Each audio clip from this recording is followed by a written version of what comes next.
इतिहास। तो ये हम लोग पढ़ेंगे आपके जीएस के पॉइंट ऑफ व्यू से। तो क्या क्या चीजें इसमें देखना है, आप लोग थोड़ा देखते चले, समझते चले, इसको आप लोग राइट डाउन भी करते चलेंगे, जो आपको समझ में आएगा। जो नहीं आएगा आप मुझसे पूछ सकते हैं। तो इतिहास को हम दो भागों में देखेंगे। पहला भारतीय इतिहास, इंडियन हिस्ट्री। दूसरा जो हमारे सिलेबस में है, जो हमें पढ़ना है इसके लिए, विश्व इतिहास, वर्ल्ड हिस्ट्री। ठीक, भारतीय इतिहास और विश्व इतिहास। तो ये जो वर्ल्ड हिस्ट्री है, ये हमारे जीएस मेंस एग्जाम में आता है। इसका प्रीलिम से कोई लेना देना नहीं है वो वर्ल्ड हिस्ट्री का। और जो भारतीय इतिहास है, इंडियन हिस्ट्री, ये हमारे प्री प्लस मेंस दोनों में आता है। यह दोनों के लिए इंपॉर्टेंट है। तो आज हम इंडियन हिस्ट्री पे बात करेंगे। वर्ल्ड हिस्ट्री पे बात किसी और दिन होगी, जब वर्ल्ड हिस्ट्री का सिलेबस पढ़ेंगे तब। तो क्या क्या चीजें हैं, क्योंकि ज्यादा जो एरिया है हमको कवर करना है इंडियन हिस्ट्री का ही, चाहे प्रीलिम्स का हो या मेंस का हो। सवाल यहाँ से ज्यादा बनते हैं। जीएस मेंस में केवल वर्ल्ड हिस्ट्री का रोल है। तो जब वर्ल्ड हिस्ट्री पढ़ेंगे तो हम इन सारी चीजों के बारे में देखेंगे। ठीक है, तो अगर हम बात करें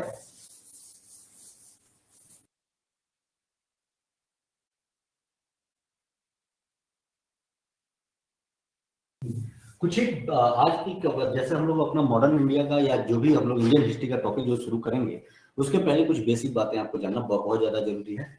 जैसे मैं बात कर रहा था भारतीय इतिहास का।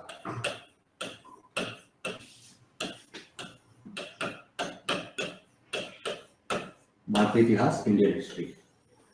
तो ये आप देखें कि इसका हमारे यूपीएससी के प्रीलिम्स और मेंस के एग्जाम में कितना रोल अदा करता है इंडियन हिस्ट्री। तो इंडियन हिस्ट्री से अगर हम देखें तो इसमें क्या है कि तकरीबन अगर हम लास्ट 5 ईयर की बात करें, ठीक है, लास्ट 5 ईयर्स की बात करें, पिछले 5 सालों में, तो अगर आप देखेंगे तो तकरीबन इसमें मिनिमम अगर हम बात करें, मिनिमम 10 to 12 क्वेश्चंस। और अगर हम मैक्सिमम बात करें तो मैक्स टू मैक्स इसमें तकरीबन 18 to 20 क्वेश्चंस। मतलब ये लास्ट के पिछले 5 सालों में इतने सवाल आते ही आते हैं इससे। ठीक है, इंडियन हिस्ट्री से अगर हम ऑन एवरेज अगर बात करें, औसत एक एवरेज निकाल के देखें, तो तकरीबन आप मान के चलिए कि 15 से लेकर के 18 सवाल, ये मैं बात कर रहा हूँ प्रीलिम्स एग्जाम की। ठीक है, ये एग्जाम हिस्ट्री, इंडियन हिस्ट्री में। ठीक है, तो तकरीबन 15 से 18 सवाल इंडियन हिस्ट्री से आते हैं। ठीक है, और अगर हम इसी को अगर पिछले 5 सालों के अगर हम बात करें मेंस एग्जाम, मुख्य परीक्षा की, और ये जो मैं की पॉइंट बता रहा हूँ तो राइट डाउन अगर चाहें तो कर सकते हैं, लेकिन खेती के तहत अगर हम यहाँ पे बात करें, फिर अगर हम इसके मुख्य परीक्षा की, मेंस एग्जाम की, तो अगर ये मैं पिछले 5 सालों की बात करता हूँ, लास्ट 5 ईयर्स के, फिर पिछले 5 वर्षों से, तो इसमें अगर हम बात करें तो 2 तरीके से है। एक तो आपका जो फ्रीडम जो मूवमेंट है, जो स्वतंत्रता आंदोलन है, ये सबसे इंपॉर्टेंट एरिया है, स्वतंत्रता आंदोलन। इस स्वतंत्रता आंदोलन से तकरीबन 3 से 5 सवाल, एक पिछले 5 सालों में 3 से 5 सवाल इससे आते ही आते हैं तकरीबन। और 3 से 5 को अगर हम मान लें तो तकरीबन 40 नंबर से लेकर के 60 नंबर तक जो मार्क्स हैं, इतने अंक इसमें आते हैं।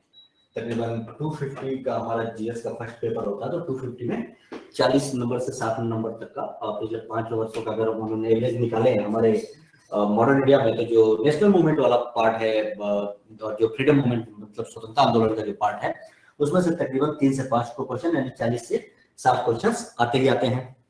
अब इसी में एक सेक्शन है जो मैं दूसरा बता रहा था, आर्ट एंड कल्चर वाला, जो मेंस में आता है, आर्ट एंड कल्चर, कला व संस्कृति, कला व संस्कृति। तो अगर इसका भी हम पिछले 5 वर्षों में इस आर्ट एंड कल्चर के प्रश्नों की भी बात करें तो तकरीबन 3 क्वेश्चन के आसपास के ऑन एवरेज हम लोग इसमें ले सकते हैं। 3 प्रश्न हमारे मेंस से भी आते हैं आर्ट एंड कल्चर वाले सेक्शन से, यानी तकरीबन अगर हम बात करें तो 35 से 40 नंबर, कितने में 250। तो ये एक प्रश्नों की संख्या है जो इंडियन हिस्ट्री से मैंने बताया कि जो पीछे फिल्म्स में आते हैं कि किस हिसाब से और मेंस में किस हिसाब से, इस तरीके से। तो हमको इसी को मद्देनजर, इसी सबको ध्यान में रख करके अपनी तैयारी को आगे बढ़ाना होगा। हमें एक स्मार्ट स्ट्रेटजी, स्मार्ट प्लानिंग के साथ तैयारी करनी होगी। अब रही बात कि हमें पढ़ना क्या क्या है इसमें, सबसे इंपॉर्टेंट बात यह है कि कोचिंग का जो रोल है आपके सिलेक्शन में वो यही है कि आपको क्या नहीं पढ़ना है, इस गार्बेज से बचाना। यह रोल है कि किसका, इंस्टीट्यूट का, कोचिंग का। क्योंकि पढ़ने को तो आता है, इतनी सारी चीजें, तो सब कुछ नहीं पढ़ना है, क्योंकि आप स्वयं से डिसीजन नहीं ले पाते कि आपको क्या पढ़ना है क्या नहीं पढ़ना है। तो ये रोल कोचिंग अदा करती है। तो आपको क्या पढ़ना है, कि कितना पढ़ना है, स्मार्ट प्लानिंग क्या होनी चाहिए, स्मार्ट स्ट्रेटजी क्या होनी चाहिए, इसको लेकर के तैयारी के लिए क्रम में हम लोग आगे बढ़ेंगे। अब भारतीय इतिहास है तो इतना सब कुछ इसमें नहीं पढ़ना, क्योंकि इसमें हम उसको 2 भागों में देख सकते हैं, जो हमारे प्रीलिम्स और मेंस दोनों के हिसाब से इंपॉर्टेंट है, दोनों में जो प्रश्न आते हैं। तो अगर हम पहले बात करें तो इसमें 2 चीजें समझिए। एक है आपका प्राचीन भारत, प्राचीन भारत, ठीक, मध्यकालीन,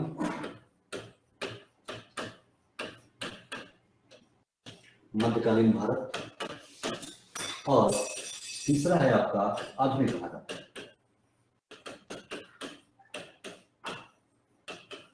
आधुनिक भारत का इतिहास, ये 3 चीजें हमें देखनी। तो प्राचीन Bharat, ancient India, medieval India और मॉडर्न इंडिया, इन सब में हमको ये ध्यान में रखना है कि किस किस एरिया से किस किस टॉपिक पे ज्यादा फोकस करना है, कौन सा सबसे ज्यादा इंपॉर्टेंट है और किस पे ज्यादा से ज्यादा मेहनत करनी है। ठीक है, तो अगर हम एंशिएंट की बात करें तो एंशिएंट इंडिया में जो टॉपिक आते हैं, फिल्म्स की आप बात करें या मेंस की बात करें, किस तरह के प्रश्न आएंगे इसमें? इसमें प्रश्न आएगा आपका सभ्यता से, ठीक, संस्कृति से, ठीक, कला से, ठीक, दर्शन से। ये सब जो एरियाज हैं प्राचीन भारत में, हमें अपने इन एरियाज पे ज्यादा फोकस करना पड़ेगा। क्लियर हो रही है सारी चीजें? कि 3 पार्ट में हम भारतीय इतिहास देखते हैं, प्राचीन भारत, मध्यकालीन भारत, आधुनिक भारत, जो हमारे सिलेबस में है यूपीएससी के। तो इस पे जो प्राचीन भारत का पार्ट है, प्राचीन भारत में अगर हमें सबसे ज्यादा फोकस इसी एरियाज में करना है तो सभ्यता, संस्कृति, कला और दर्शन, इसमें भी मैं बताऊंगा जो कौन कौन से चैप्टर्स हैं या वो कौन कौन से टॉपिक हैं जिन पे हमें ज्यादा फोकस करना है और किस पे नहीं करना है, ये भी मैं बताऊंगा। क्योंकि मैं शुरू से हमेशा जब भी पढ़ाता हूं तो बच्चों को ये कहता हूं कि हमें यूपीएससी निकालने के लिए स्मार्ट तरीके से तैयारी करनी होगी। ठीक है, स्मार्ट स्ट्रेटजी बनानी होगी, स्मार्ट प्लानिंग करनी पड़ेगी। मतलब केवल मेहनत करना है लेकिन सही तरीके से मेहनत करना है। ठीक है ना, ऐसा नहीं कि अपने अगर देखा होगा कि जो खेतों में बैल काम करते हैं उनकी तरह मेहनत नहीं करना है, नहीं पढ़ रहे हैं 18 घंटे पढ़ रहे हैं, 20 घंटे पढ़ रहे हैं, कुछ समझ में आने नहीं रहा है, इस तरीके से पढ़ाई नहीं करनी। पढ़ाई हमें करनी है कि हम सॉलिड पढ़े, 7 से 8 घंटे पढ़े लेकिन सॉलिड पढ़े, जो पढ़ रहे हैं वो हमारे दिमाग में जा रहा है और हम रिकॉल कर पा रहे हैं। ठीक है, उस तरीके से। तो वही यहाँ पे ये बताना है कि किस किस एरियाज पे ज्यादा फोकस करना है, उसी एरियाज पे फोकस करते हुए हमें पढ़ना है। तो प्राचीन भारत से हम ये देखेंगे। दूसरा, तो आइए एक एक करके देखेंगे प्राचीन भारत में क्या क्या चीजें, फिर मध्यकालीन में, फिर आधुनिक में। तो किस किस चीजों पे आपको ज्यादा फोकस करना है और किस किस पे कम करना है। जो हमारा सिलेबस है उस सिलेबस के अकॉर्डिंग हम इतने पे जितनी मेहनत लगा के फोकस कर लेंगे तो हिस्ट्री का प्रश्न इससे बाहर नहीं जाएगा और वो आपसे छूटेगा कभी भी नहीं। तो अगर हम बात करें अब प्राचीन भारत का, ठीक है, प्राचीन भारत के इतिहास का, ये सब आप राइट डाउन कर लेंगे क्योंकि इसकी कोई पीडीएफ नहीं है, क्योंकि ये जो इंपॉर्टेंट टॉपिक्स वगैरह है मैं बता रहा हूँ, ये इंपॉर्टेंट है कि आपको इन्हीं सबों पे फोकस करना है। तो अगर प्राचीन भारत के इतिहास की बात करें तो सभ्यता, संस्कृति और कला और दर्शन जो मैंने आपसे बताया, इसमें हम अगर देखेंगे, इसमें जो इम्पोर्टेंट है वो हम देखेंगे संगम साहित्य के बारे में। यहाँ से प्रश्न बनते हैं, वो टॉपिक मैं आपको बता रहा हूँ जहाँ पे सबसे ज्यादा फोकस किया जाएगा अब हम लोग इस क्लास के दौरान। संगम साहित्य, सिंधु सभ्यता, इंडस वैली सिविलाइजेशन, वैदिक पीरियड, वैदिक काल, ठीक है, वैदिक काल में दोनों जो है आपका ऋग्वैदिक एंड उत्तर वैदिक, ठीक है, ऋग्वैदिक और उत्तर वैदिक, इसको ध्यान में रखेंगे। और फिर आपका वैदिक के बाद क्या होगा,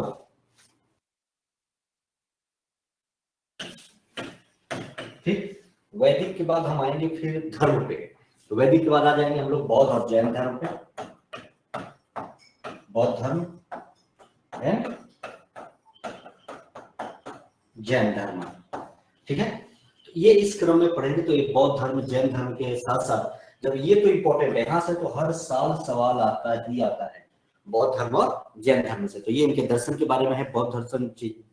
और इनसे अलग अगर हम किसी चीज में थोड़ी सी अगर बात करेंगे, अगर हम बात करें दर्शन की, तो अगर फिलोसफी बौद्ध और जैनिज्म में जो फिलोसफी हम लोग पढ़ेंगे तो थोड़ी सी बेसिक चीजें हमको प्रीलिम्स के पॉइंट ऑफ व्यू से, जैसे और भी जो दर्शन है, जैसे सांख्य दर्शक है, वैशेषिक दर्शक है, दर्शन है, आपने सुना होगा सांख्य, वैशेषिक, ये सब फिलोसफी के टाइप्स हैं। सांख्य दर्शन, वैशेषिक दर्शन, ठीक, मीमांसा दर्शन, ठीक, सांख्य, वैश्य, और उसके बाद फिर योग दर्शन। तो जो ये सब है, और एक है आपका न्यायिक दर्शन, ठीक। तो जो ये दर्शन है, जो फिलोसफी वाले जो पार्ट्स हैं, ठीक है, तो इसमें फिलोसफी नहीं पढ़नी है, मतलब बेसिकली हमको तो फोकस करना है बौद्ध और जैनिज्म पे, इनके दर्शन पे।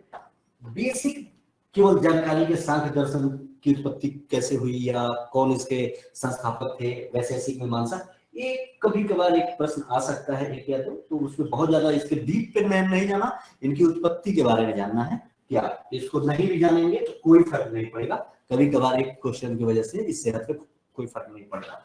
मेनली फोकस संगम साहित्य, सिंधु सभ्यता, वैदिक काल और बौद्ध और जैन धर्म पे। इसके अलावा और एंशिएंट इंडिया में और किस टॉपिक पे देखेंगे,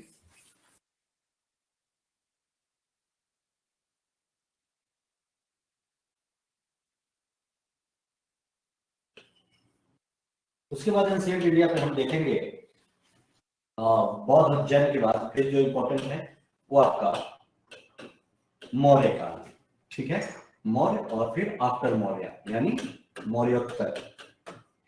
तो ये जो मौर्य और मौर्योत्तर है, उसके बाद फिर देखेंगे गुप्ता पीरियड, गुप्त काल, और इसके साथ ही आफ्टर गुप्ता, गुप्तोत्तर काल, ठीक है, गुप्त और गुप्तोत्तर काल भी देखेंगे।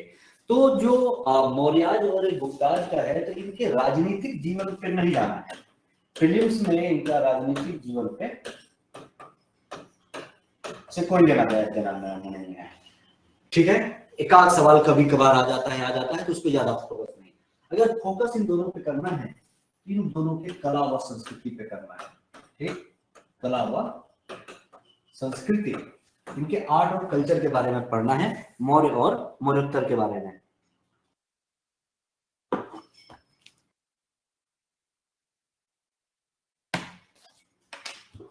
एक सेकंड जरा मैं अपना फोन साइलेंट कर दूं, मैं भूल गया था साइलेंट करना, ठीक है। तो ये है। इसके बाद तो इनके भी राजनीतिक जीवन पर नहीं बेसिकली हमको फोकस करना है इनके कला व संस्कृति पे। उसके बाद अगर हम प्राचीन भारत में बात करें एंशिएंट हिस्ट्री के सिलेबस में, इसमें हम फिर उसके बाद देखेंगे दक्षिण भारत का इतिहास। इसी में दक्षिण भारत, तो दक्षिण भारत में भी मेनली जो भी हम देखेंगे, जैसे दक्षिण भारत में जो सबसे इंपॉर्टेंट है चोल और पल्लव। ठीक, चोल काल आप लोगों ने सुना ही होगा, चोल और पल्लव। तो इनके बारे में भी जो हम देखेंगे तो बेसिकली इनके कला व संस्कृति के बारे में देखेंगे, आर्ट और कल्चर के बारे में। इनमें भी हम कला और संस्कृति पे फोकस करेंगे। ये सब जो एरियाज हैं ये आपका हो गया एंशिएंट इंडिया का। ठीक, कि इसमें हम लोग जो देखेंगे इंडस वैली सिविलाइजेशन, फिर उसके बाद संगम साहित्य, वैदिक, ठीक है, मतलब संगम साहित्य से देखेंगे संगम साहित्य, सिंधु सभ्यता, वैदिक काल, वैदिक पीरियड, बौद्ध जैन दर्शन, उसके बाद मौर्य और मौर्योत्तर, गुप्त और गुप्तोत्तर, इनके बारे में, इनकी जो कला रही, संस्कृतियां रही, इनके बारे में। उसके बाद फिर दक्षिण भारत में हम लोग आएंगे। दक्षिण भारत में फिर हम देखेंगे एंशिएंट इंडिया में चोल और पल्लव के बारे में, जो ज्यादा इंपॉर्टेंट है, और इनके समय के बारे में भी, इनके शासकों के बारे में नहीं, उस समय जो शासकों की जो कला और संस्कृति थी, इन सब सारी चीजों के बारे में हम लोग यहाँ पे देखेंगे। तो ये हो गया आपका, समझिए, प्राचीन भारत का। अब हम आते हैं इस पे मध्यकालीन भारत पे। उस पर क्या क्या हमको फोकस करना है फिलिप्स और मैग्नस के पॉइंट ऑफ व्यू से। अभी मैं जो ये बता रहा हूँ, ये आपको बता रहा हूँ फिलिप्स के पॉइंट ऑफ व्यू से। तो ऐसा नहीं कि आप पढ़ेंगे तो केवल आपके फिलिप्स में ही काम आएगा। इसको अच्छे से पढ़ लेंगे तो आपका प्री के साथ साथ मेंस भी ये कवर करेगा। ये जरूर ध्यान में रखिएगा, ये केवल फिल्म्स के बारे में नहीं, फिल्म्स और मेंस दोनों में आपके काम आएगा। अब हम आते हैं सेकंड अपना मध्यकालीन भारत। तो मध्यकालीन जो भारत है, मिडाइवल हिस्ट्री, मध्यकालीन भारत का इतिहास, इस पे मेनली फिल्म्स के पॉइंट ऑफ व्यू से अभी मैं आपको बता रहा हूँ फिल्म्स। उसके बाद मैं आपको अभी मैं बता रहा हूँ जो इसमें आपको ये फोकस करना है कि फिल्म्स के लिए क्या क्या इंपॉर्टेंट है। उसके बाद इन्हीं विषयों पे मैं बताऊंगा कि मेंस पे किस पे फोकस करना है, ठीक है ना। और आप ये समझिए जो फिल्म्स में पढ़ेंगे वो मेंस में, जो मेंस में पढ़ेंगे फिल्म्स में, सब में काम आता है। ऐसा नहीं कि केवल इससे, हाँ बस इसमें ये ध्यान रखना कि ये जो टॉपिक बता रहा हूँ, इन टॉपिक से फिल्म्स में ज्यादातर प्रश्न आते हैं, इनको फिल्म्स के लिए ज्यादा फोकस करना है। इसको पढ़ेंगे तो मेंस के कॉन्सेप्ट ऑटोमेटिक क्लियर होते जाएंगे। और जब मेंस वाला पढ़ेंगे तो मेंस में बताऊंगा कि उनमें किस पे ज्यादा फोकस करना है, जहां पे मेंस से सवाल बनते हैं। इन सारे पॉइंट्स को ध्यान में रखेंगे। तो मध्यकालीन भारत से अगर बेसिकली बहुत ज्यादा अगर हम बात करें तो केवल इसमें भक्ति काल पे ध्यान रखना होगा, भक्ति या सूफी, भक्ति या सूफी जो पीरियड था। फिल्म्स में अगर सवाल आएंगे मिडिवल हिस्ट्री से तो भक्ति और सूफी काल से भी आएंगे, ठीक है। तो ये अभी इतना ध्यान रखेंगे कि मिडिवल इंडिया से केवल इनके बारे में, भक्ति और सूफी के बाद। इसके बाद हम सीधे आ जाएंगे यहाँ से, जो हमको सबसे ज्यादा फोकस करना है फिल्म्स के लिए, हम आ जाएंगे इस पे तकरीबन अगर हम बात करें तो 1850 के आसपास, ठीक है, 1850 के आसपास की आएंगे हम सिलेबस में। ये ध्यान रखेंगे भाई, आपको ये हमेशा ध्यान रखिएगा। मैं आपको वो बता रहा हूं जहां से प्रश्न हमेशा आते हैं और इन पे हमें ज्यादा फोकस और मेहनत करना है। 1850 के आसपास का मेरा मतलब है कि इस समय जो भी, इस समय क्या है कि भारत में बहुत सारे सुधार आंदोलन चल रहे थे, उनको ध्यान में रखना है। 1850 के आसपास का जो दौर है, बहुत सारे सुधार आंदोलन चल रहे थे। अब अगर हम सुधार आंदोलन की बात करें तो जैसे आप देख सकते हैं, जैसे ब्रह्म समाज, ठीक है, ब्रह्म समाज आपका जो सोसाइटी थी, ब्रह्म समाज के बाद आपका आर्य समाज हो गया, प्रार्थना समाज हो गया, ठीक है, ब्रह्म समाज, आर्य समाज, प्रार्थना समाज, मतलब इन सब पे फोकस करना है। ये जो मैं बता रहा हूँ, जैसे ब्रह्म समाज हो गया, आर्य समाज, प्रार्थना समाज, और एक था थियोसॉफिकल सोसाइटी,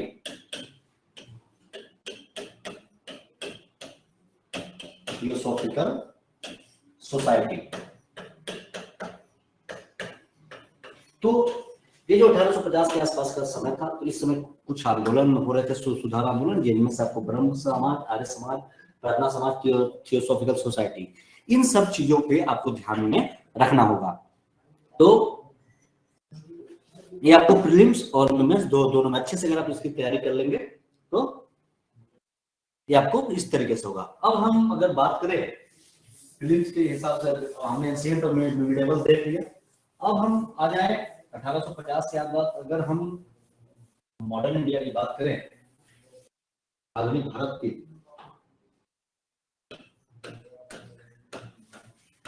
मॉडर्न अगर हम आधुनिक भारत की बात करें तो मैं आपको शुरू से ही कह रहा था कि इसमें जो स्वतंत्रता आंदोलन की बात है, इससे सबसे ज्यादा प्रश्न आते हैं, चाहे वो प्रीलिम्स हो या वो मेंस हो। इसमें आप लोग ये ध्यान में रखेंगे कि इस पे एक जिसकी जो शुरुआत होगी, जब कांग्रेस की स्थापना हुई, कांग्रेस की स्थापना 1885 में हुई थी, ठीक। तो मतलब जिसपे ज्यादा फोकस करना, जहां से ज्यादा सवाल आ रहे हैं, पढ़ेंगे तो हम और भी बाकी चीजें इसमें अभी मैं आगे बताऊंगा, आगे क्लियर होगा आपको। जिस पे ज्यादा फोकस करना है, मतलब फ्रीडम मूवमेंट पर अगर हम जाएंगे तो कांग्रेस की स्थापना के बाद फ्रीडम मूवमेंट में जब तेजी आ जाती है, वो और तेजी से प्रभावित होता है, मतलब फैलता है भारत में तेजी से। तो 1885 के आसपास से अगर हम बात करें तो इसके बाद यहाँ से स्वतंत्रता आंदोलन की तेजी होती है और यहीं से सारी चीजें आपको पढ़नी है। उसके बाद फ्रीडम मूवमेंट जितने भी हैं, ठीक है, जितने भी फ्रीडम मूवमेंट हैं उस सब पे आपकी अच्छी पकड़ होनी चाहिए। यहाँ पे प्रीलिम्स मतलब इन एरिया से, कांग्रेस की स्थापना के बाद से जो भी हमारे स्वतंत्रता आंदोलन हुए हैं, इनके बीच से सबसे ज्यादा प्रश्न आते हैं, ठीक है। मतलब यहां से प्रश्न आएंगे ही आएंगे, सबसे ज्यादा प्रश्न। अगर आप इतने सेक्शन को जो मैंने आपको बताया अभी कि एंशिएंट, मिडिवल और मॉडर्न, अगर आप इतने सेक्शन पे अच्छे से पकड़ रखते हैं तो प्रीलिम्स में मॉडर्न मतलब इंडियन हिस्ट्री से जो भी सवाल आ रहे हैं, चाहे वो कल्चर से संबंधित हो या मॉडर्न, इनसे आपसे कोई भी सवाल छूटेगा नहीं। लेकिन इन पे पकड़ आपको अच्छी से होनी चाहिए। इस पे अच्छे तरीके से स्मार्ट स्ट्रेटजी के साथ आप मेहनत करेंगे तब। अब तय हो गई प्रीलिम्स की बात, अब आते हैं मेंस पे। क्योंकि मैंने आपको बताया शुरू से प्रीलिम्स और मेंस ये दोनों अलग नहीं है, ये दोनों एक साथ जुड़े हुए हैं, ठीक। तो अगर हम मेंस की बात करें, मतलब मेंस में हमको इनमें किस किस एरिया पे फोकस करना है, क्योंकि जब तक ये क्लियर नहीं होगा कि आपको क्या पढ़ना है क्या नहीं, तो केवल टॉपिक शुरू करके पढ़ाने से और शुरू कर देने से चीजें क्लियर नहीं होती है। तो हमें पहले ये पता होना चाहिए कि हमारे सिलेबस में क्या है और हमें इस पे किस पे ज्यादा फोकस करना है, ये हमेशा। अगर सिलेबस क्लियर है तब आप ये अच्छे से पता कर पाएंगे कि हमें किस दिशा में ज्यादा मेहनत करनी है और किस में कम और किस में करनी ही नहीं है, तभी आप स्मार्ट तरीके से कर पाएंगे। अब हम अगर भारतीय इतिहास की मुख्य परीक्षा की बात करें तो इनमें, क्योंकि हम जो पढ़ेंगे वो पूरा बेसिक से शुरू होगा, उसमें हम प्रीलिम्स और मेंस सब कुछ कवर करते हुए चलेंगे। तो मेंस में अगर हम बात करें तो मुख्य परीक्षा में अगर हम बात करें आपका प्राचीन भारत से, ठीक है, कि प्राचीन भारत के किस एरिया को फोकस करना होगा। तो बेसिकली आप ये मान के चलिए कि प्राचीन भारत से, एंशिएंट इंडिया से मेंस में कोई सवाल नहीं आता है, ठीक है।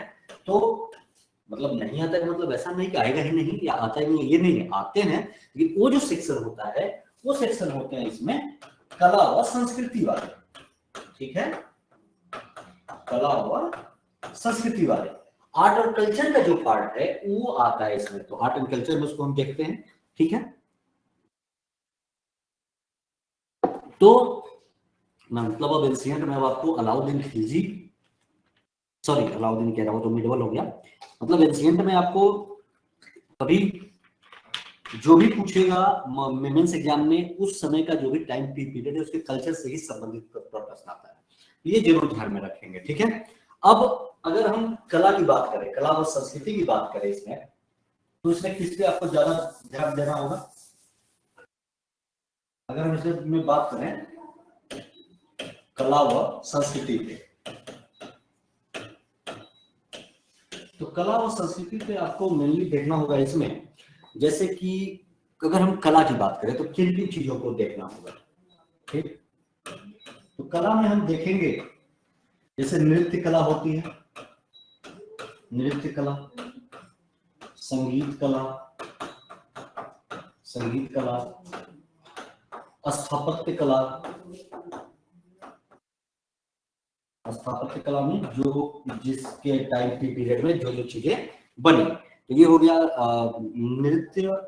उसके बाद अगर हम बात करें तो इसी में फिर आती है आपकी मूर्ति कला, ठीक है, मूर्ति कला। मूर्ति कला के बाद आता है आपका चित्रकला, चित्रकला।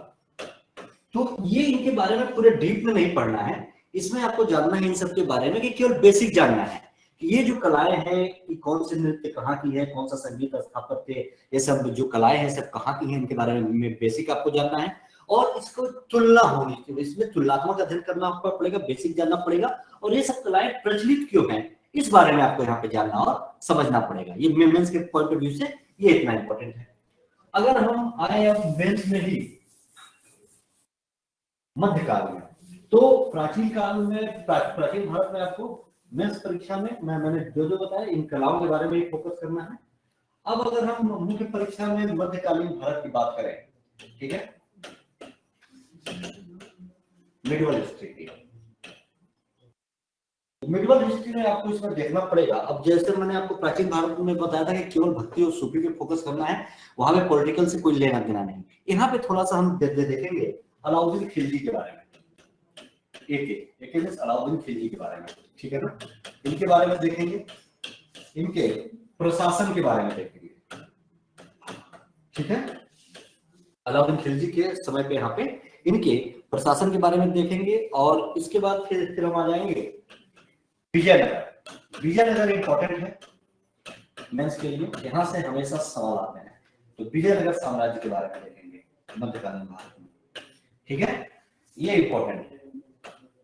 विजयनगर साम्राज्य, विजयनगर साम्राज्य के बारे में देखेंगे। और विजयनगर साम्राज्य सबसे इंपॉर्टेंट जो यहाँ की कला व संस्कृति है उसी को देखेंगे, कला व संस्कृति जो यहाँ की इंपॉर्टेंट है विजयनगर साम्राज्य की। अब हम इसके बाद जब आएंगे तो इसके बाद फिर हम आएंगे मिडिवल में अकबर, जो सबसे इंपॉर्टेंट है, मेंस में सवाल यहाँ से आता है। तो अकबर के बारे में देखेंगे। तो अकबर के बारे में, अकबर की जो राजस्व नीति थी, ठीक है, अकबर की राजस्व नीति के बारे में, ठीक है, और अकबर की जो धार्मिक नीति थी,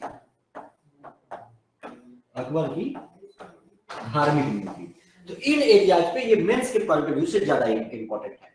अगर हम मिडिवल पे बात करें तो अलाउद्दीन खिलजी के बारे में, उसके प्रशासन के बारे में मेंस के पॉइंट ऑफ व्यू से, विजयनगर साम्राज्य मतलब विजयनगर की जो कला और संस्कृति है उसके बारे में, और अकबर के बारे में देखेंगे कि अकबर की राजस्व नीति और अकबर की धार्मिक नीति कैसी थी। ये सब मिडिवल इंडिया में मेंस एग्जाम के लिए। उसके बाद फिर मिडिवल में हम और चीजें हैं जिस पे फोकस करेंगे। अब अकबर यानी हम मुगलों की बात कर रहे हैं, तो अकबर की धार्मिक और राजस्व नीति के बाद मुगल कालीन की जितनी कला व संस्कृति है वो देखेंगे, ठीक है। मुगल कालीन कला व संस्कृति के बारे में पढ़ेंगे। तो ये सब आपके मेंस के पॉइंट ऑफ व्यू से इंपॉर्टेंट है, जो आपको मिडिवल इंडिया में यहाँ से सवाल ज्यादातर बनने के चांसेस होते हैं। मतलब इन सब पे आपकी पकड़ है तो आपसे सवाल बाहर नहीं जाएगा। फिर जिस तरीके से मैंने प्रीलिम्स में आपको बताया था कि प्रीलिम्स में आपको इसमें मिडिवल में ध्यान में रखना है भक्ति और सूफी काल को। तो भक्ति और सूफी काल यहाँ पर भी देखना है, यहाँ पढ़ेंगे तो यहाँ के लिए मदद मिलेगी। तो भक्ति और सूफी काल पूरा देखना है, क्योंकि मुगल काल में ही भक्ति और सूफी काल जो है वो अपने चरम अवस्था पे थी। वैसे इसकी शुरुआत तो दिल्ली सल्तनत के समय से ही हो गई थी, लेकिन अपनी चरम अवस्था पे ये पीक पे थी आपके मुगलों के समय में ही। तो भक्ति और सूफी काल के बारे में भी देखेंगे। तो भक्ति और सूफी आपके प्रीलिम्स में भी काम आएगा और मेंस में भी काम आएगा। ये हो गया। अब हम बात करें, अगर मेंस में सबसे ज्यादा फोकस अब आधुनिक भारत में किस पे करना है, मॉडर्न इंडिया पे। मॉडर्न इंडिया,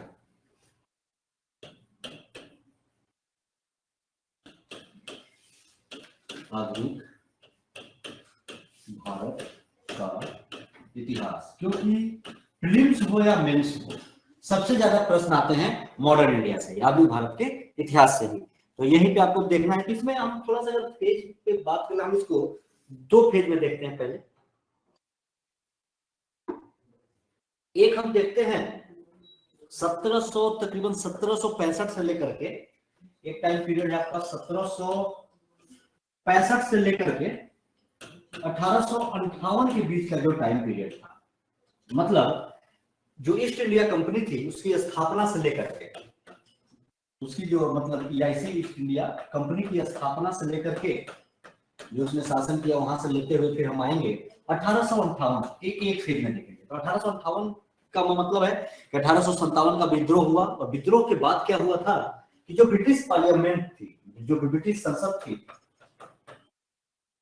ठीक है, जो ब्रिटिश संसद थी उसने कंपनी से सारे अधिकार अपने पास ले लिए ईस्ट इंडिया कंपनी से, क्योंकि 1857 के विद्रोह के बाद कंपनी से, ईस्ट इंडिया कंपनी से सारे अधिकार संसद ने अपने पास ले लिए थे। तो ये एक फेज में पढ़ेंगे, तो ये एक इंपॉर्टेंट है।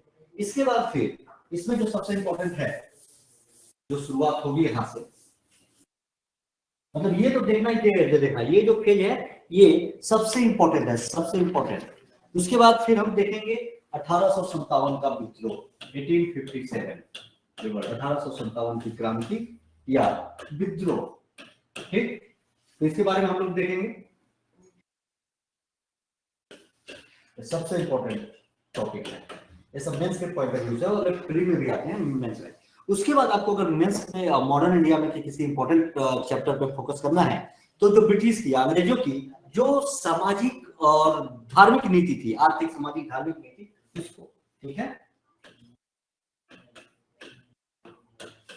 अंग्रेजों की सामाजिक, राजनीतिक और आर्थिक, ठीक है, मतलब अंग्रेजों की सामाजिक, राजनीतिक और आर्थिक जो नीति थी, कहां पे, भारत में, इस पे फोकस करना होगा हमको मेंस के पॉइंट ऑफ व्यू से। ये सबसे इंपॉर्टेंट टॉपिक है, ये सब फोकस करना ही करना पड़ेगा। और इस पे जो ईस्ट इंडिया कंपनी के समय में जो थी, या जब ब्रिटिश पार्लियामेंट में 1858 के बाद जब ब्रिटिश संसद में के पास पावर चला गया ईस्ट इंडिया कंपनी से, तो इन दोनों के बीच में ये सब जो सारी चीजें थी, अंग्रेजों ने कौन कौन सी आर्थिक नीति अपनाई, सामाजिक नीति अपनाई, ये सब सारे चीजों के बारे में, ठीक है। उसके बाद फिर हम देखेंगे इनकी प्रशासनिक व्यवस्था के बारे में, ये मतलब इन सबों पे ज्यादा फोकस करना, यहाँ से सवाल आते जाते हैं। फिर अंग्रेजों की, ब्रिटिशों की प्रशासनिक व्यवस्था,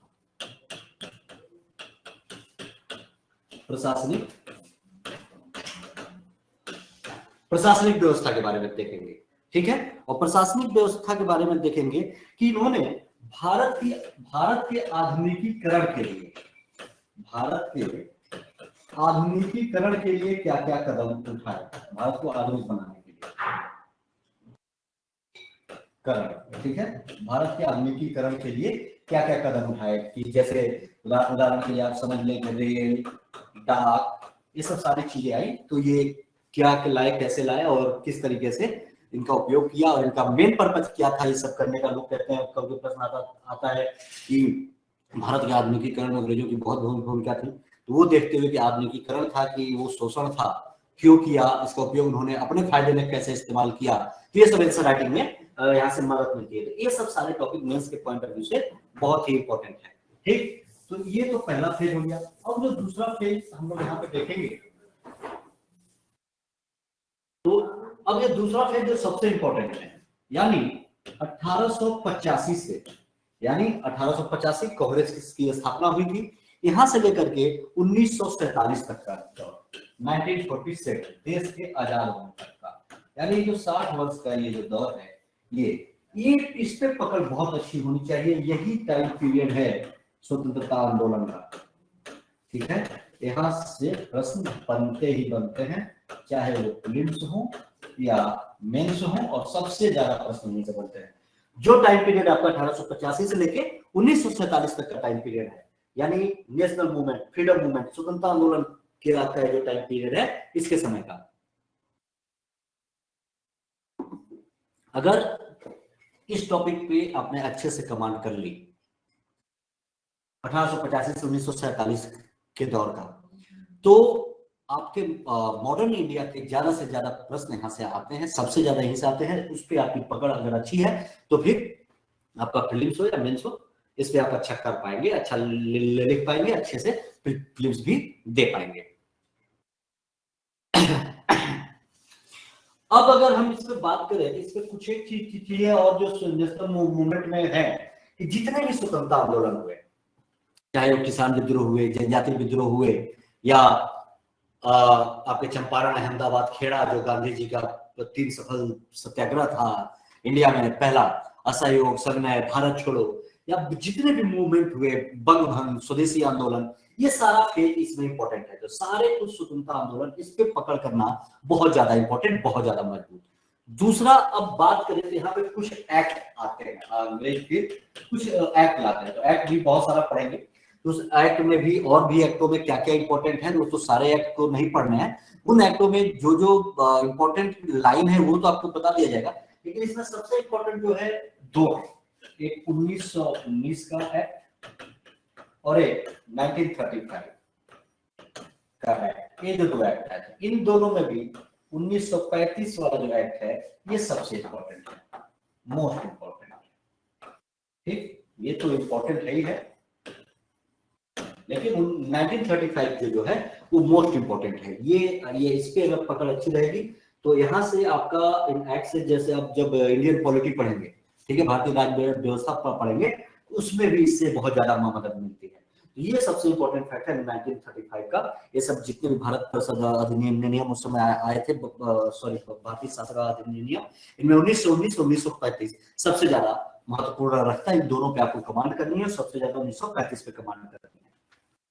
इन सारी चीजों के बारे में आप इसे ऐसे ध्यान में रखेंगे।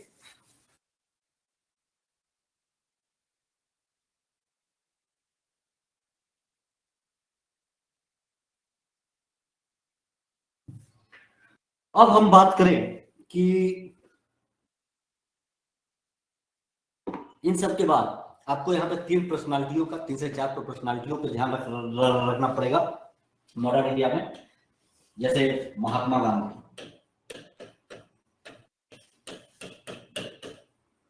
गांधी, सुभाष चंद्र बोस,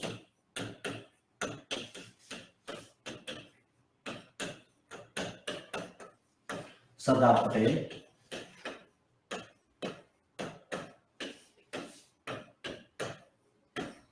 और पंडित नेहरू।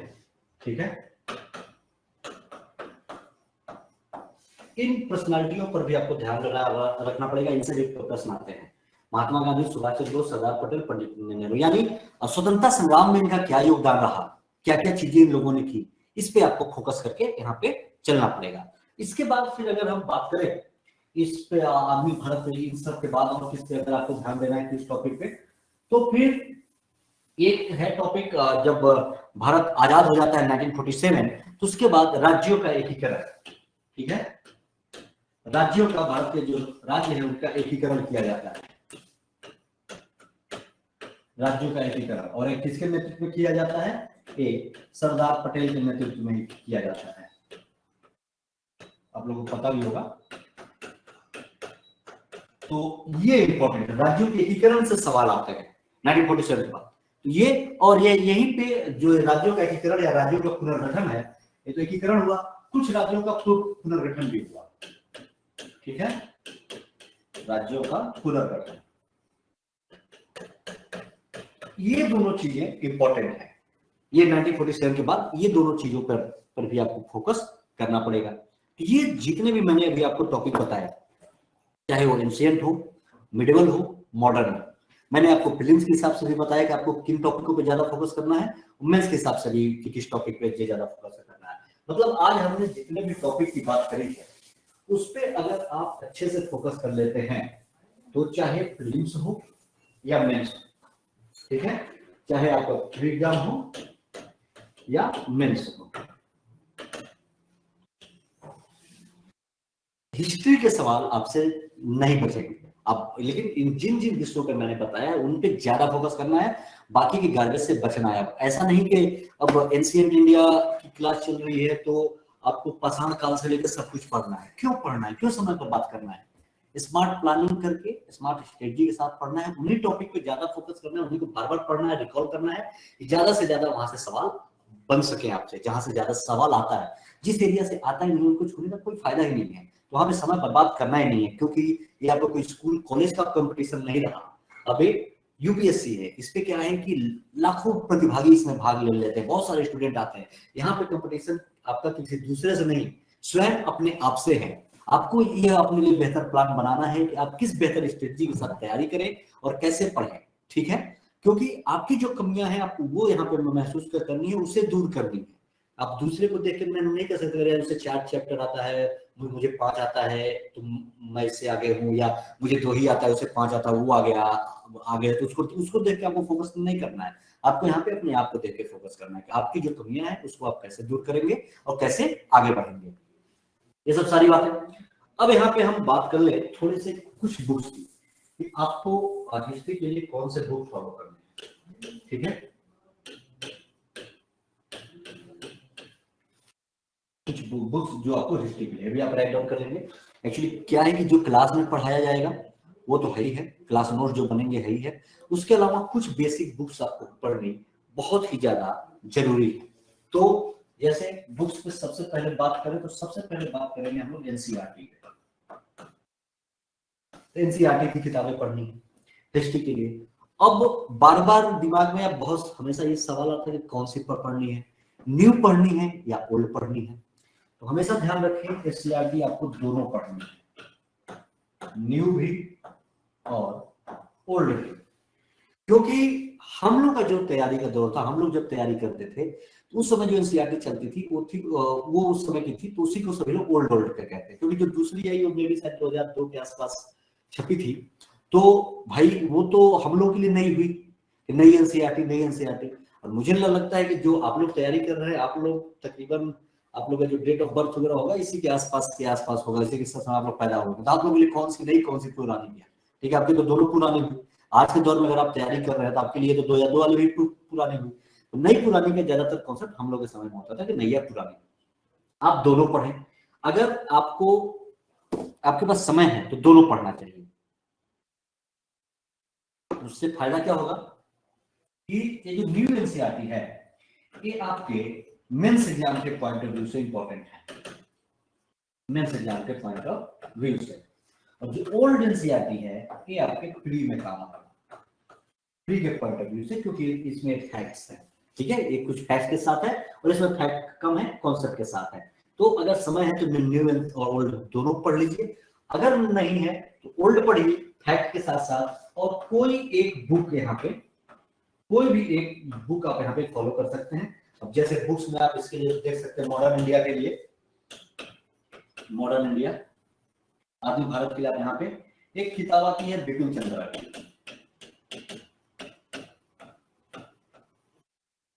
बिपिन चंद्रा की, ठीक है। तो ये किताब आप ले सकते हो, बिपिन चंद्रा के साथ आप ओल्ड एनसीईआरटी पढ़ सकते हैं अगर न्यू नहीं पढ़ना चाहते तो, लेकिन समय मिले तो जरूर पढ़ लेंगे।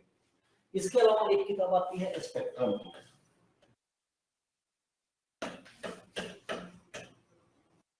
स्पेक्ट्रम्स, एक बुक आती है मॉडर्न इंडिया के लिए स्पेक्ट्रम्स की, आप ये ले सकते हैं। ये भी फैक्ट के साथ बहुत अच्छी किताब है। इन दोनों में से कोई एक फॉलो, अगर समय मिले तो दोनों भी कर सकते हैं। मतलब कोई एक अपनी मूल किताब आप बना लें, या जिस भी विषय के लिए आप पढ़ाई करें, हिस्ट्री के लिए पढ़े, पॉलिटी के लिए पढ़े, या जीएस के किसी भी विषय के लिए पढ़े, किसी एक किताब को अपनी बेसिक किताब, मूल किताब बना लें। एनसीईआरटी को छोड़कर, एनसीईआरटी तो सब में पढ़ना है, अभी दोनों में किसी एक को बना सकते हैं कि जब भी आप पढ़ें तो सपोर्ट के साथ एक बुक पढ़ें और उससे आपका सारा कुछ क्लियर हो जाएगा, ठीक है ना। और एनसीईआरटी में मेनली अगर आप ओल्ड पढ़ते हैं तो 11th और 12th की देखें, ज्यादा 6 to 12 पढ़ने की जरूरत नहीं है, 11th और 12th की देखनी है। 11th में क्या है कि आपका प्राचीन भारत के लिए है, एंशिएंट इंडिया के लिए और मिडिवल के लिए भी, ठीक है। 11th RS. शर्मा की आती है, आर.एस. शर्मा की लिखी हुई है। ओल्ड एनसीईआरटी अब टेक्स्ट बुक फॉर्म में भी आने लगी है, तो आर.एस. शर्मा का टेक्स्ट बुक फॉर्म में भी मिल जाएगा 11th का। और 11th का ही है एच.एस. वर्मा, हरिश्चंद्र वर्मा का, जो है आपका मध्यकालीन भारत के लिए, ठीक, मिडिवल इंडिया के लिए ये। तो एंशिएंट के लिए 11th का पढ़ लें और इसके लिए भी, और बाकी मॉडर्न के लिए आप देख लें बिपिन चंद्रा, स्पेक्ट्रम, और या ये 12th वाली एनसीईआरटी जो आपके मॉडर्न इंडिया के लिए है। एनसीईआरटी आपको इतनी फोकस करनी है और ये इस तरीके से फोकस करनी है, तो आप इसको इस पॉइंट ऑफ व्यू से ध्यान में रखेंगे। अब बहुत सारी चीजें ये होती हैं कि अब हिस्ट्री है तो फैक्ट होगा, तो फैक्ट कैसे रटा जाए, तो फैक्ट रटना नहीं है, जो बहुत सारे इंपॉर्टेंट फैक्ट है वो तो पता ही होने चाहिए, जो इंपॉर्टेंट है। अब भाई असहयोग आंदोलन कब हुआ और कब समाप्त हुआ, ये फैक्ट तो सबको पता होना चाहिए। अगर आप हिस्ट्री पढ़ रहे हैं, जीएस के लिए ये कॉमन चीजें हैं। बहुत ज्यादा फैक्ट रटने पर ध्यान नहीं देना है कि ये पूछेगा कि सुभाष चंद्र बोस कब जर्मनी गया, कब सिंगापुर गया, ये सब फैक्ट नहीं। ये रखना है, मतलब ये ध्यान में रखना है जो इंपॉर्टेंट फैक्ट है, ठीक है। इंपॉर्टेंट फैक्ट पता होने चाहिए। इसके लिए आप क्या करेंगे कि अपने स्वयं के नोट्स बनाएंगे, ठीक है, अपने स्वयं के नोट्स। इसमें क्या करेंगे कि जो भी आप एनसीईआरटी पढ़ रहे हैं, जो भी किताब पढ़ रहे हैं, तो वो इंपॉर्टेंट फैक्ट आप राइट डाउन करते जाएंगे, जो इंपॉर्टेंट है, जनरल नहीं, और इंपॉर्टेंट आपको पता चल जाएगा। अब कैसे पता चलेगा, एक बार से नहीं, जो भी आप किताब पढ़ेंगे कम से कम 3 से 4 बार जब पढ़ेंगे, ठीक है, 3 to 4 टाइम्स जब आप पढ़ेंगे, तब आपके कॉन्सेप्ट क्लियर होंगे, तब आपको पता चलेगा हाँ यार ये जरूरी है, इसको ऐसे करना है, ठीक है। बाकी क्लास में तो हम सब बताएंगे कि ये जरूरी है, ये करेंगे तो फैक्ट हो जाएगा। और जब 3 से 4 बार आप कर लेंगे तो आपके कॉन्सेप्ट भी क्लियर हो जाएंगे। इन सारी चीजों को आपको यहाँ पे ध्यान में रखना होगा। और हमेशा एक चीज को आप तैयारी के दौरान, चाहे वो आप यूपीएससी की तैयारी कर रहे हैं, उसके दौरान चाहे विषय कोई भी हो, एक चीज हमेशा ध्यान में रखेंगे, जो किताबों को पढ़ना है, बहुत ज्यादा किताब नहीं पढ़ना है। जैसे मैंने बताया कि कोई भी एक किताब है, किसी भी एक बुक को आप अपने बेसिक या मूल किताब को समझ लीजिए, मूल बुक, उसी किताब को आप बार बार पढ़ेंगे, ठीक है। जैसे मान लीजिए आप हिस्ट्री के लिए बिपिन चंद्रा पढ़ रहे हैं, स्पेक्ट्रम पढ़ रहे हैं, उसी को बार बार पढ़ेंगे। ऐसा नहीं कि ये भी पढ़ लिए वो भी पढ़ लिए, इस समय भटकाव ज्यादा होता है। एक ही किताब को आप, जैसे कहते हैं ना कि एक किताब को 10 बार पढ़, मतलब 10 किताब को एक बार पढ़ने से ज्यादा अच्छा है कि एक ही किताब को आप 10 बार पढ़ें, तो उससे आपको उस पर पकड़ और मजबूत होगी, हर बार कुछ नई नई चीजें जानने को मिलेंगी। इसीलिए अब जब आप किसी भी किताब को 3 से 4 बार पढ़ लेंगे तो आपका बेसिक उस पर कॉन्सेप्ट क्लियर हो जाएगा, तब आप उस पर लिख सकते हैं। तब वही जब आप उसके 3 से 4 बार पढ़ने के बाद जब आप पढ़ेंगे, जब चीजों का रिवीजन करेंगे, तब आप बैठ कर रिकॉल करेंगे। मान लीजिए अपना सहयोग आंदोलन पढ़ा, तो आप सोचेंगे 3 से 4 बार पढ़ने के बाद अच्छा क्यों हुआ, क्या रीजन था, और कौन कौन लोग शामिल हुए, और क्यों वापस ले लिया गया। इन सब चीजों पे जब आप पढ़ेंगे तब आप उसको लिखेंगे, तो आपका अपना नोट्स होगा। ये एग्जाम के टाइम पे फिर आप अपने नोट्स के साथ वो जो बेसिक एक किताब आप फॉलो कर रहे हैं, इन दोनों को पढ़ लेंगे तो आपका काम चल जाएगा। इस तरीके से ही करना पड़ेगा। रिवीजन की आदत हमेशा डालनी पड़ेगी। मान लीजिए कोई बुक है, और एक बात तो हमेशा गांठ बांध ले लीजिए कि किसी भी विषय के लिए, चाहे हिस्ट्री हो, ज्योग्राफी, पॉलिटी या जो भी बेसिक बुक है 3 से 4 बार जरूर पढ़ें। नहीं पढ़ेंगे तो समझ में आएगा ही नहीं। कोई भी एक बार में पढ़ के यूपीएससी को क्रैक नहीं कर सकता। कम से कम 3 से 4 बार, लोग 10 बार पढ़ने के बाद भी नहीं कर पाते। लेकिन जब आप इसको पढ़ेंगे, सोचेंगे, रिकॉल करेंगे, लिखेंगे, लिखने की आदत डालना सबसे इंपॉर्टेंट है। अगर आपने ये शुरू कर दिया तो आप अपनी सफलता की ओर समझिए आगे बढ़ रहे हैं। इसके लिए क्या करना है कि पिछले 5 साल के, लास्ट 5 इयर्स कि अनसॉल्व्ड आप ले लेंगे, प्रीलिम्स के भी और मेंस के भी। जो भी पढ़ाया जाएगा तो आप उसके बाद खुद से भी जब पढ़ लेंगे तो देखेंगे कि वो सवाल जो है प्रीलिम्स के आपसे सॉल्व हो रहे हैं कि नहीं, मेंस का जो है और आप उस पर लिख पा रहे हैं कि नहीं। और हमेशा दिमाग से हटा दीजिएगा कि आपके साथ जो बच्चा पढ़ रहा है, जो क्लास में है, वो तो पहली क्लास के बाद से ही, एक बार में पढ़ने के बाद से ही लिखने लगा तो वो जल्दी क्रैक कर जाएगा और आप नहीं कर पाओगे। ऐसा नहीं, मैं हमेशा बताया कि आपको इसमें अपने आप को देखना है कि आपकी क्या कमी है, आप उसे कैसे दूर करेंगे। तो कोई भी जब तक 3 से 4 बार नहीं पढ़ेगा तो वो नहीं लिख सकता। हो सकता है कि जो पहले लिख ले रहा हो वो काफी पहले से पढ़ रहा हो, ये सब तो अपने दिमाग में लाना ही नहीं है। हमेशा अपने आप को देखना है और इस तरीके से पिछले 5 साल के सवालों को हल करना है। क्लास जब होगी तो क्लास के बाद भी हम भी वीक में 1 दिन का टेस्ट रखेंगे और वो उसमें प्रीलिम्स के पॉइंट ऑफ व्यू से, और कोशिश ये रहेगी कि मेंस के क्वेश्चन आंसर अगर डेली वाइज, अभी तो पहले आप शुरू करें, फिर धीरे धीरे क्या है कि हर 2 दिन 3 दिन पे कुछ मेंस के भी आपको क्वेश्चन दिए जाएंगे जो आप लिखेंगे। क्या कमी है, कैसे, वो मैं आपको बताता चलूंगा। तो ये सब सारी चीजें आप यहाँ पे जरूर ध्यान में रखेंगे, ठीक है ना। अब नोट्स किसी दिन फिर डिटेल से जब हम बात करेंगे। अब अभी तो अब क्लास अब कल से ही शुरू होगी। आज तो मैंने बेसिकली आपको क्या क्या पढ़ना है और हिस्ट्री में किस किस सिलेबस को किस किस पॉइंट पे हम फोकस करेंगे, ये आज हमने जाना। और हमको इसी एरिया पे ज्यादा फोकस करना है, ठीक है। और इसके साथ साथ फिर हम लोग इसको शुरू करेंगे। तो कल से हो सकता है कि मॉडर्न इंडिया की शुरुआत हो, आधुनिक भारत का इतिहास पहले पढ़ेंगे। अब ये मत कहिएगा कि सर एंशिएंट से शुरू होना चाहिए हिस्ट्री, ऐसा नहीं है, ये कहीं से भी शुरू हो सकता है। तो कल आधुनिक भारत के इतिहास से शुरू होगा।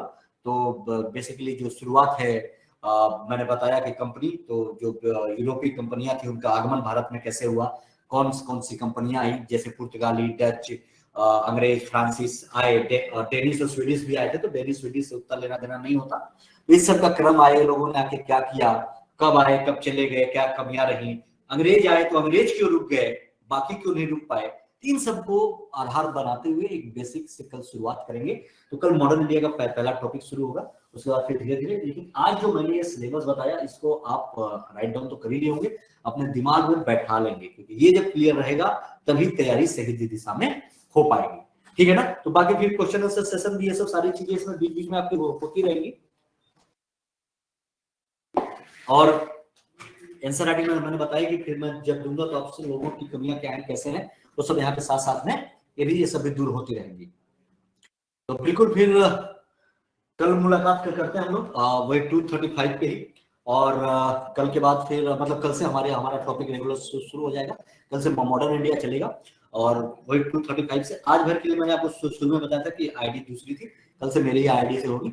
और यहाँ पे आपको कोई भी डाउट भी होगा तो आप पूछ सकते हैं, अगर उस समय नहीं पूछ पाए तो किसी दिन वीक में एक दिन का सेशन रख लेंगे, तो उस दिन भी हम लोग डिस्कस कर सकते हैं क्या डाउट्स हैं, क्या कैसे हैं, ठीक है। तो चलिए फिर कल मुलाकात होगी 2:35 पे अपने पहले टॉपिक के साथ, पहले चैप्टर के साथ, आधुनिक भारत के इतिहास के साथ। तब तक के लिए धन्यवाद, नमस्कार।